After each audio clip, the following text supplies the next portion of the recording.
Court calls the case of the estate of Patricia Lynn Hill versus Melissa Hill. Hello, Your Honor. Jessica Kelly appearing on behalf of the plaintiff who is with us today. Good morning, Your Honor. William Babbitt representing the defendant, Melissa Hill. Okay, this was an enjoyable case last time. So where are we now? This is the second hearing on a complaint for possession of 1386 East Forest in Ypsilanti, Michigan. This is not a case about the facts of the probate matter or about the payment of rent because there's no lease or rent paid. Defendant has had ample time and access to finances to relocate since the notice to quit was served in April. At our pretrial last week, this court directed that a signed PA be delivered to the parties this week. In that purchase agreement, the buyer was going to agree to accept the property as is with the tenant in place, which would be unusual. But unfortunately, we have not received a signed PA. So we have to seek the more usual path of the estate pursuing an eviction against the defendant.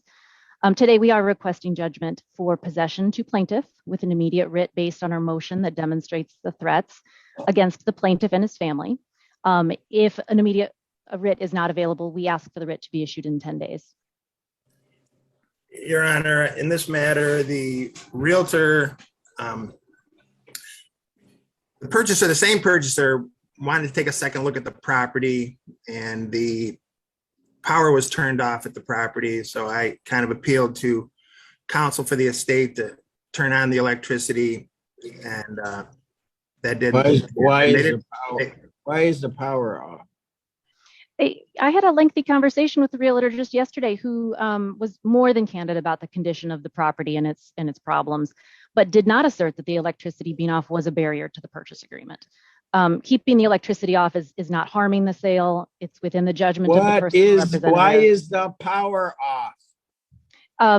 Quite frankly, the condition of the property does make it a little bit risky. There's no HVAC. Having electricity on does create an additional risk of fire given the condition.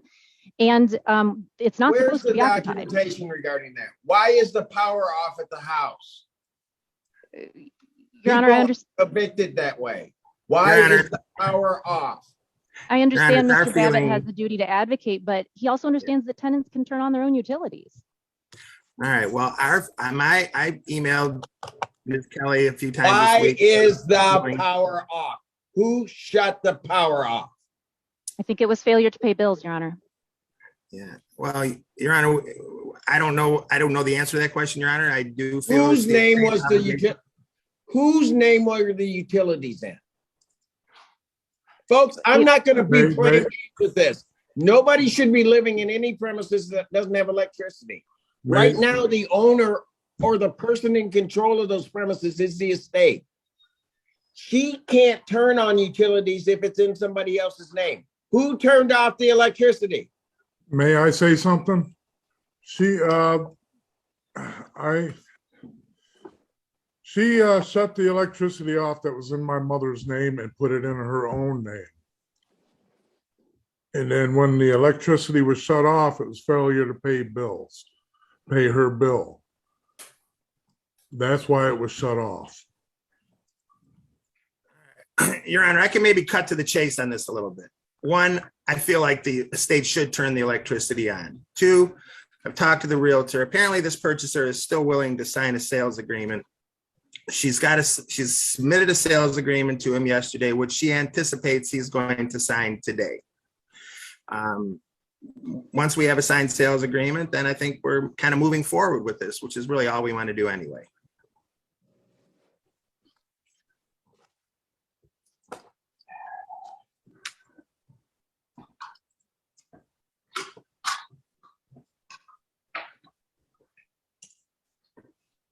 I do think the estate should turn the power on. I do think that they sort of have an obligation, to manage the property. I don't believe the property is insured. It should be insured. It should have. It is insured. We have evidence of insurance, Your Honor. As the personal representative stated, the tenant failed to pay her own bills. It was in her name. She can certainly turn them back on. But she's not the owner of the property, Jessica. She never has been. The decedent was the owner of the property when she put the bills in her own name. I want to see whose name the electricity was last in.